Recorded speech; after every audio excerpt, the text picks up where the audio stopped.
Halo Sobat Sehat semua, Assalamualaikum warahmatullahi wabarakatuh. Salam jumpa kembali dengan saya Sugito di channel Berbagi Sehat, channel edukasi dan motivasi seputar asam lambung, anxiety psikosomatis. Berdasarkan pengalaman saya sebagai orang yang pernah menderita asam lambung, anxiety psikosomatis.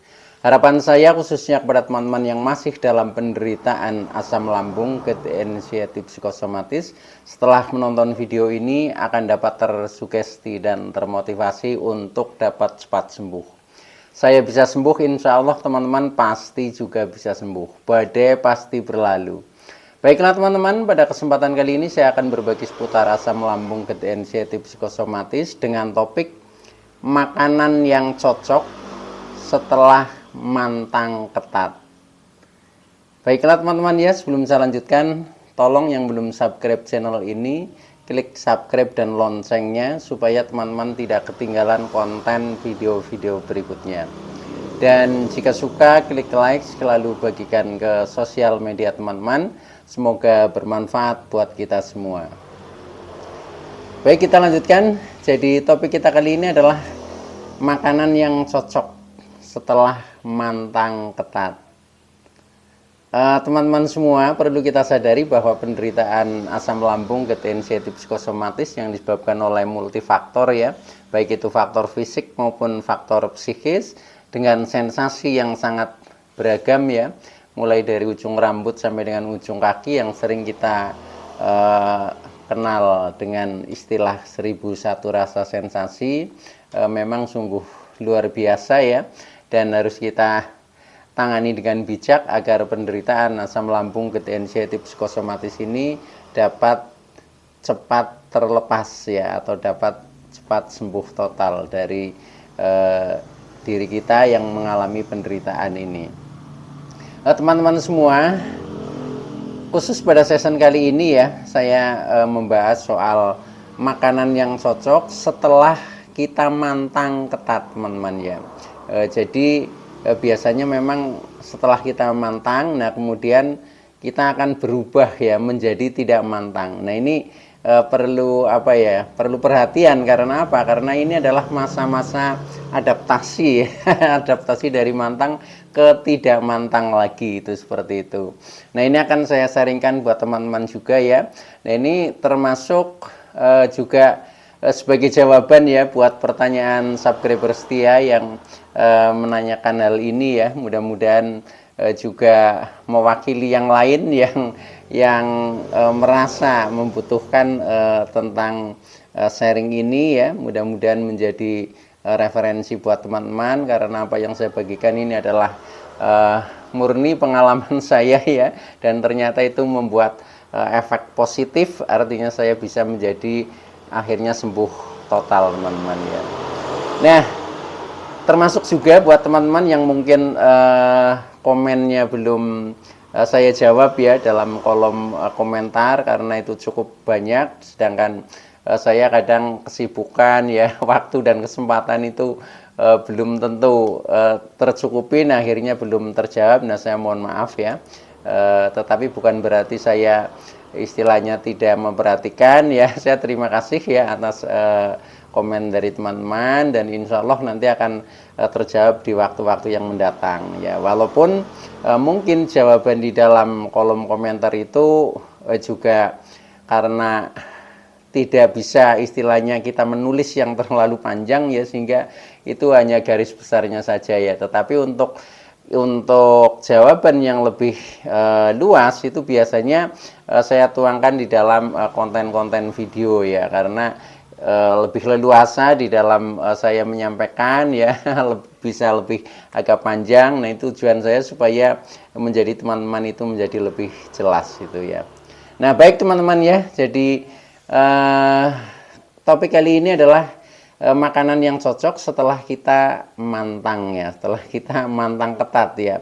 Nah ini pengalaman saya ya, dulu itu pernah saya itu mantang yang istilahnya menurut saya itu ekstrim ya, ketat ya. Nah itu selama 6 bulan teman-teman ya, selama 6 bulan itu saya mantang ya, jadi mantang istilahnya ketat ya atau ekstrim. Nah itu, tetapi setelah itu saya evaluasi ya, ternyata efeknya juga ya mungkin positifnya juga ada ya, tetapi negatifnya juga banyak ya. Artinya apa? Setelah saya mantang ketat selama 6 bulan, sementara penderitaan juga belum juga sembuh ya, artinya masih banyak rasa-rasa sensasi. Justru pada saat itu saya menjadi semakin terpuruk ya, dengan bukti saya menjadi semakin kurus ya, berat badan saya itu turun 10 kilogram ya. Ketika saya keluar rumah itu banyak teman-teman yang komentar, Pak Gito kenapa sekarang pucat ya, Pak Gito sekarang jadi kurus. Nah itu justru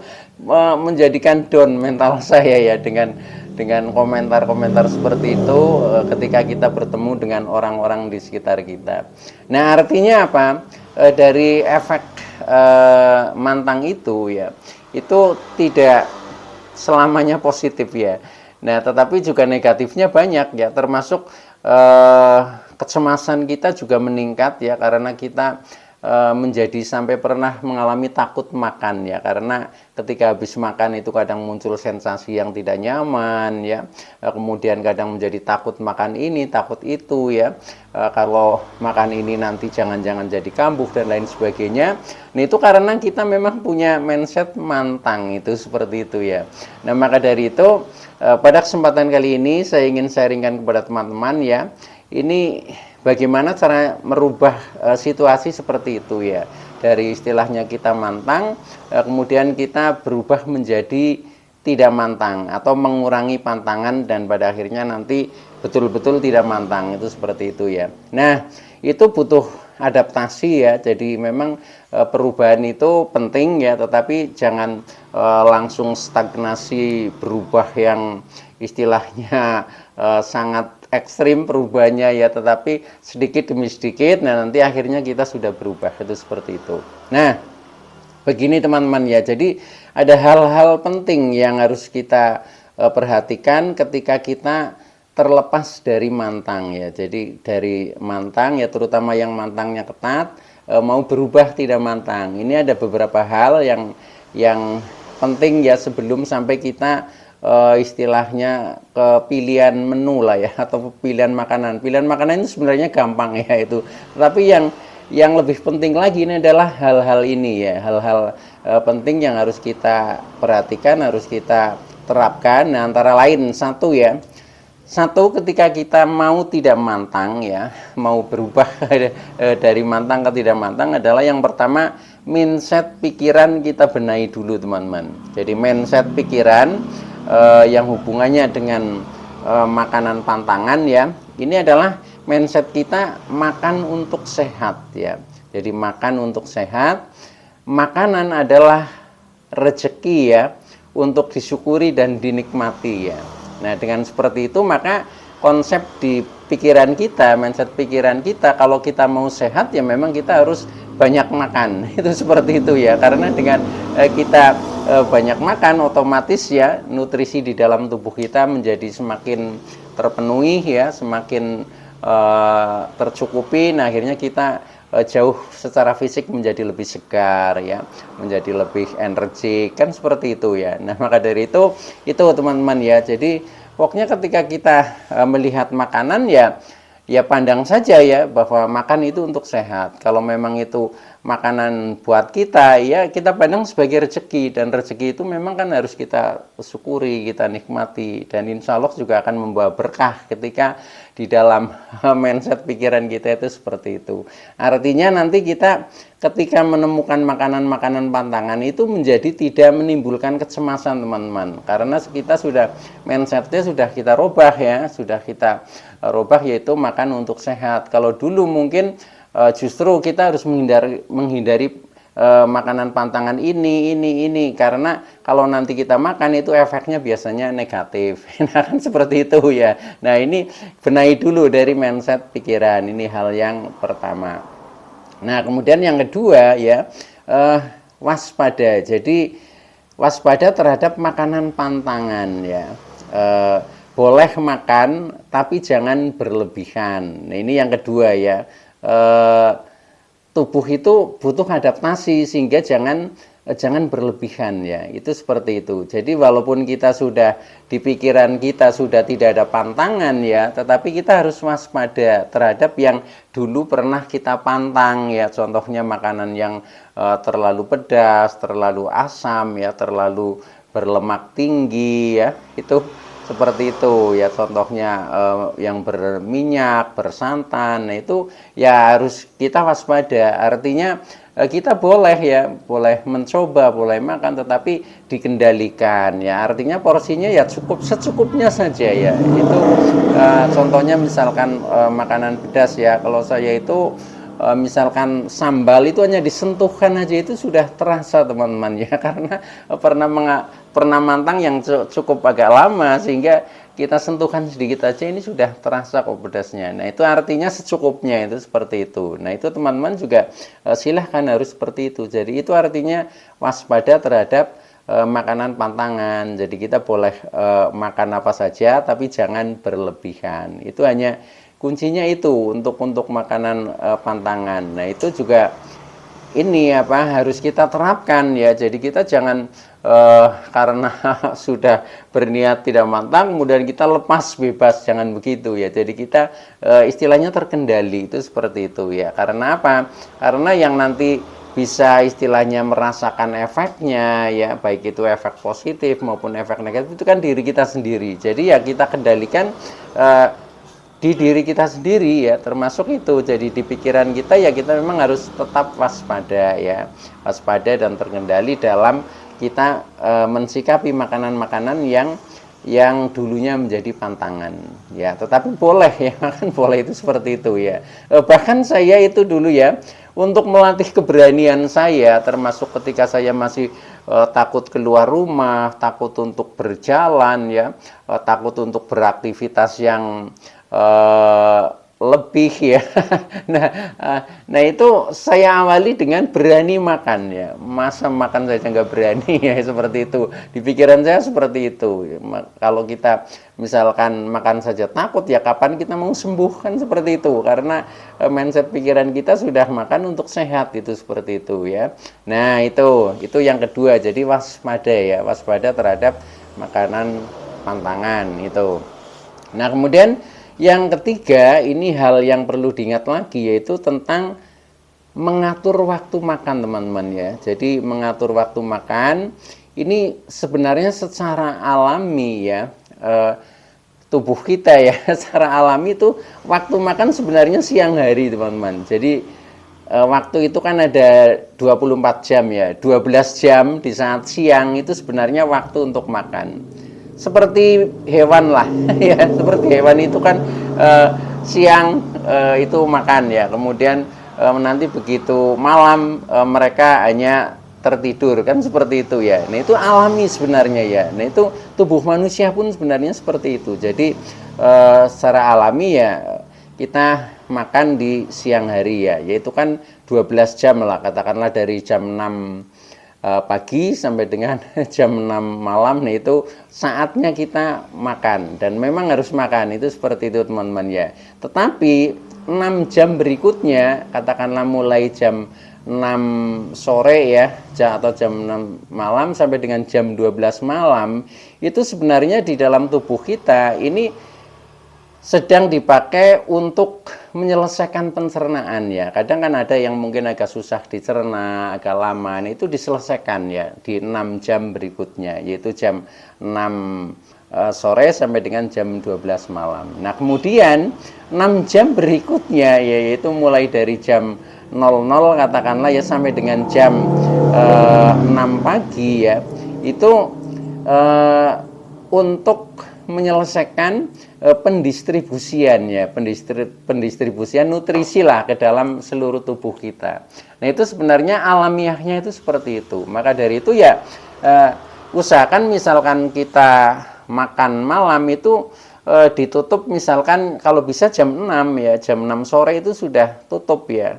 Paling kalau malam misalkan kita merasa lapar ya minum lah ya. Kalau makan ya makanan ringan ya, jangan makan besar. Itu usahakan seperti itu, nanti pencernaan jauh akan menjadi lebih baik itu teman-teman ya.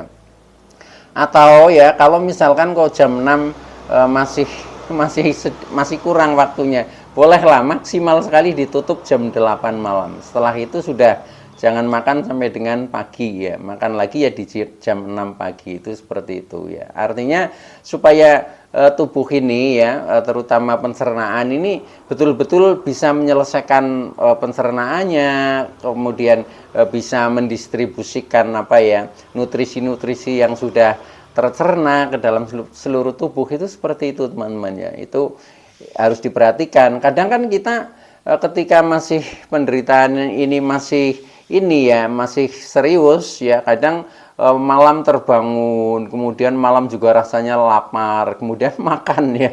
Saya dulu juga seperti itu ya. Pada saat kita masih terkena insomnia, susah tidur, itu suka jam 1 malam itu juga makan ya. Kemudian kadang jam 3 juga makan. Nah, ini menjadikan sistem pencernaannya itu kurang teratur teman-teman. Maka waktu makan itu usahakan diatur ya. Nah, itu contohnya kalau mau yang secara alami itu seperti itu ya. Yang saya rasakan itu seperti itu, dan ternyata dari seperti itu buktinya pencernaan kita juga menjadi membaik ya. Akhirnya kita menjadi sembuh dari penderitaan asam lambung inisiatif psikosomatis. Nah, oke ya. Nah, kemudian ini hal berikutnya baru ya, yaitu tentang pilihan menu ya, pilihan menu atau jenis makanan yang cocok ya, jenis makanan yang cocok untuk kita setelah kita mantang ya. Ini tentunya masih di masa pemulihan lah ya. Nah, ini sebenarnya ya, ini ya makanan kita harian biasa ya, seperti teman-teman ya, apa biasanya itu, cuma mungkin ada sedikit hal-hal yang berbeda dari misalkan orang umum yang memang tidak terkena penderitaan asam lambung ya. Contoh ya, jadi untuk jenis makanan yang cocok kalau bagi saya loh ini ya, bagi saya, nah mungkin teman-teman juga sama juga bisa, tapi mungkin sedikit berbeda, itu pun wajar, tidak apa-apa ya itu. Nah, contohnya untuk makanan pokok kan nasi ya. Nah, nasi itu yang saya pilih ya, dan yang menurut saya itu lebih cocok itu adalah nasi yang lembek teman-teman ya. Jadi nasi yang lembek itu masaknya airnya lebih banyak ya. Bukan berarti bubur ya, bukan bubur, sudah berupa nasi. Kalau bubur itu lebih lembek lagi ya itu. Jadi sudah nasi tetapi tidak keras ya. Kan ada yang kadang nasinya keras, butirannya masih terpisah-pisah, itu kan seperti nasi yang untuk buat nasi goreng itu terlalu keras ya. Jadi nasinya dibikin lembek teman-teman ya. Kalau misalkan itu istilahnya nasi tim ya, nasi tim itu juga boleh, atau ketupat ya. Ketupat itu juga termasuknya lembek ya, itu seperti itu. Nah, itu pilihan saya itu nasinya seperti itu. Nah, nasi seperti itu ternyata di lambung ya, di perut itu jauh lebih nyaman teman-teman, dan kelihatannya itu dicerna akan lebih mudah karena memang lembek ya. Itu seperti itu. Nah, itu sampai dengan sekarang saya itu makan kalau milih nasi itu yang lembek, itu seperti itu ya. Walaupun kalau misalkan sekali-kali agak keras juga nggak apa-apa sih ya, tetapi usahakan ya, terutama kalau makan di rumah kan masak sendiri. Nah, itu sudah terbiasa ya sekarang bikin nasinya itu lembek ya. Tapi kalau sekali-kali makan di luar ya sudah, adanya apa udah kita makan saja, itu juga nggak apa-apa karena memang sudah sembuh ya, itu seperti itu. Jadi untuk nasi usahakan yang lembek ya teman-teman, itu seperti itu. Tentang porsi silahkan diatur ya, semakin banyak semakin bagus ya. Tetapi kadang ketika masih terbiasa porsi kecil ya nggak apa-apa, porsi kecil dulu, itu seperti itu ya. Tuh. Nah, kemudian yang kedua ya, setelah kita menentukan nasinya, kemudian yang kedua yaitu tentang lauk ya. Nah, lauk juga biasa ya teman-teman ya. Saya itu lauknya kadang gonta-ganti ya, gonta-ganti itu supaya nggak bosan ya. Itu kadang tahu, kadang tempe ya, kadang ikan, kadang telur, itu seperti itu. Cuma usahakan itu jangan digoreng kalau bisa ya. Tetapi kalau misalkan sewaktu-waktu digoreng itu juga nggak masalah. Pokoknya mindset kita kan makan untuk sehat. Jadi misalkan digoreng pun ya nggak apa-apa ya. Yang penting usahakan minyaknya yang masih baru ya. Itu seperti itu. Nah, jadi tahu tempe itu bisa dimasak apa? Ya direbus pakai air juga bisa ya, misalkan sewaktu-waktu digoreng juga nggak masalah ya. Kemudian kalau ikan ya ini sebagai pengganti daging ya karena kalau daging merah ya seperti daging-daging hewan berkaki empat, contohnya daging kambing, daging sapi itu memang agak keras ya, dicerna itu agak butuh waktu ya. Nah, maka yang lebih lunak ya dagingnya itu ya daging ikan ya. Daging ikan bisa dari ikan laut boleh ya, justru ikan laut itu bagus ya karena kandungan omeganya itu lebih tinggi ya sehingga di dalam tubuh ini itu lebih lebih ya lebih positif lah itu. Nah, atau ikan air tawar juga nggak apa-apa. Kalau saya lebih seringnya pakai ikan air tawar ya karena rumah saya ini jauh dari laut ya itu seperti itu ya.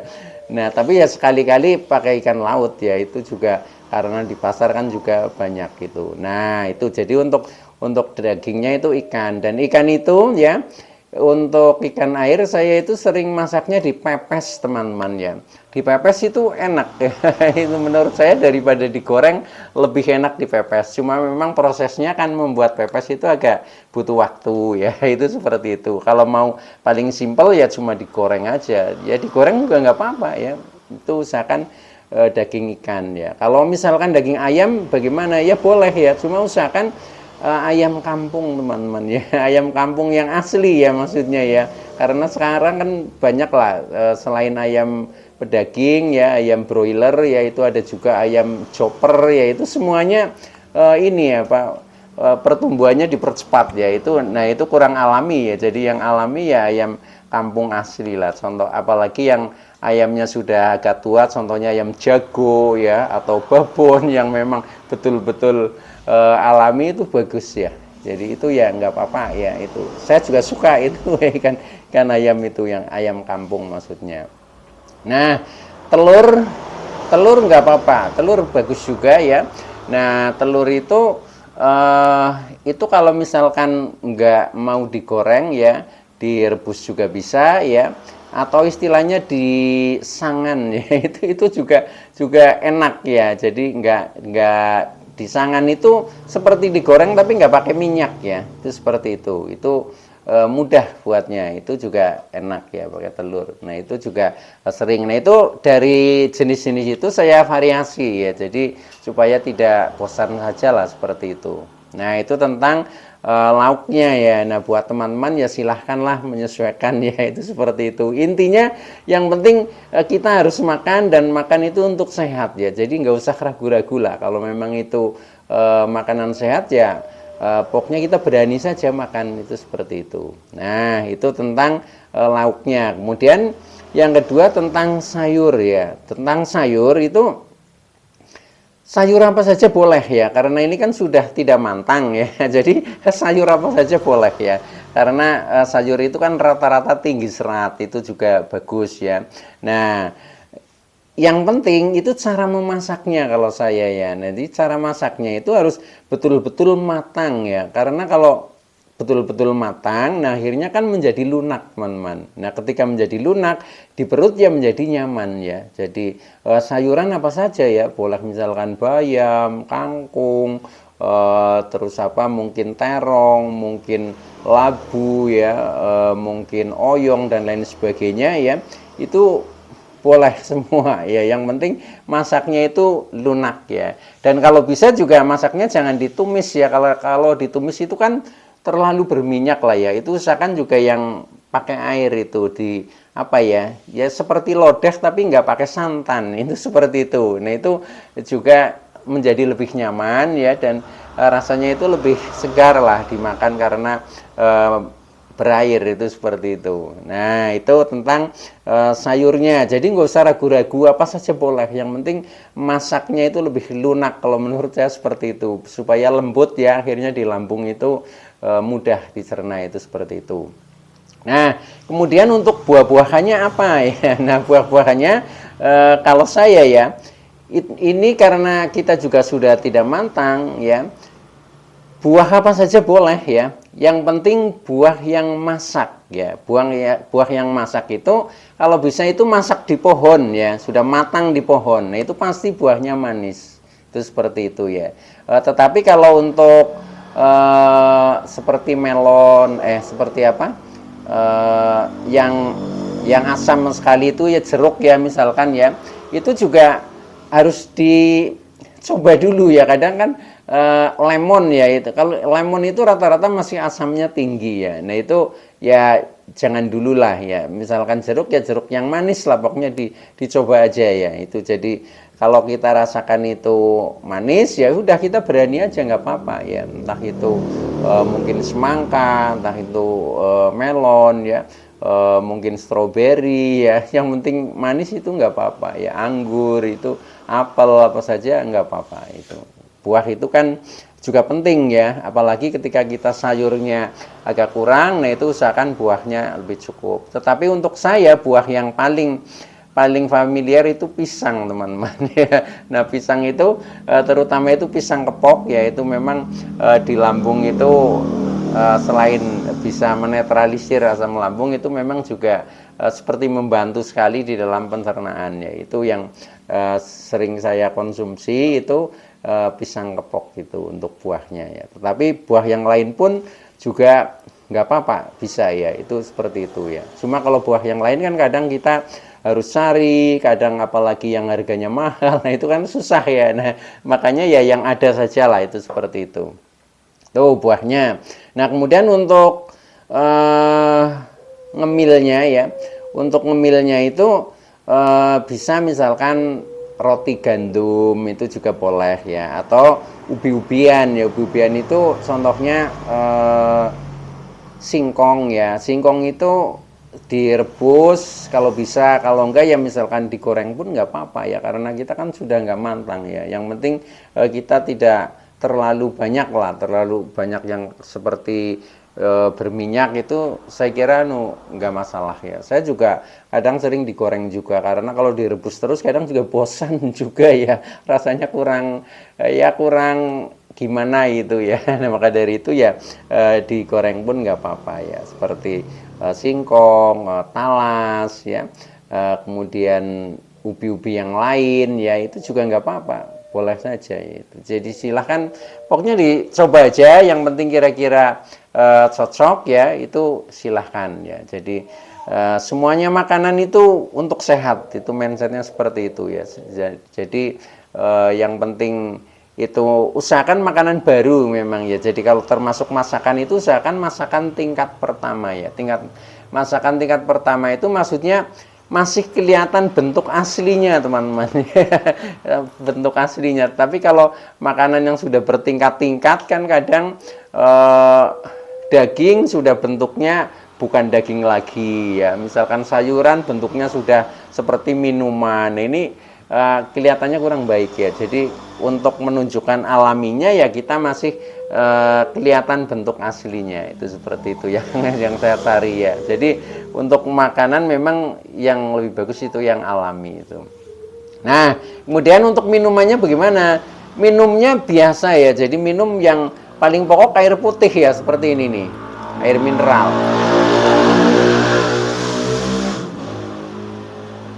Nah yang paling pokok itu. Nah kemudian tambahan yang manis boleh misalkan ya, teh juga boleh ya, tetapi usahakan tehnya jangan terlalu kental ya. Jadi yang penting sudah ada rasanya lah, seperti itu saja ya. Termasuk gulanya juga jangan terlalu banyak ya, tetapi yang penting agak manis gitu aja. Itu yang saya terapkan itu seperti itu. Termasuk kopi juga bagaimana? Boleh, yang penting jangan over ya. Kalau saya misalkan kopi itu sehari 1 gelas itu masih terasa nyaman di tubuh ya. Tetapi kalau dulu ketika belum terkena asam lambung itu kan saya ngopinya luar biasa ya, sampai sehari kadang 4 gelas itu biasa seperti itu. Nah setelah itu kemudian setahun saya nggak ngopi ya, mantang ya kopi. Nah, setelah itu ngopi lagi. Nah itu paling hanya 1 gelas sehari, itu seperti itu. Baik ya teman-teman, jadi itu dulu yang bisa saya sampaikan. Mudah-mudahan teman-teman yang masih dalam penderitaan asam lambung ketensiatif psikosomatis akan segera sembuh. Saya bisa sembuh, insya Allah teman-teman pasti juga bisa sembuh. Badai pasti berlalu. Oke, terima kasih atas like, subscribe, serta komennya. Sekian, wassalamualaikum warahmatullahi wabarakatuh.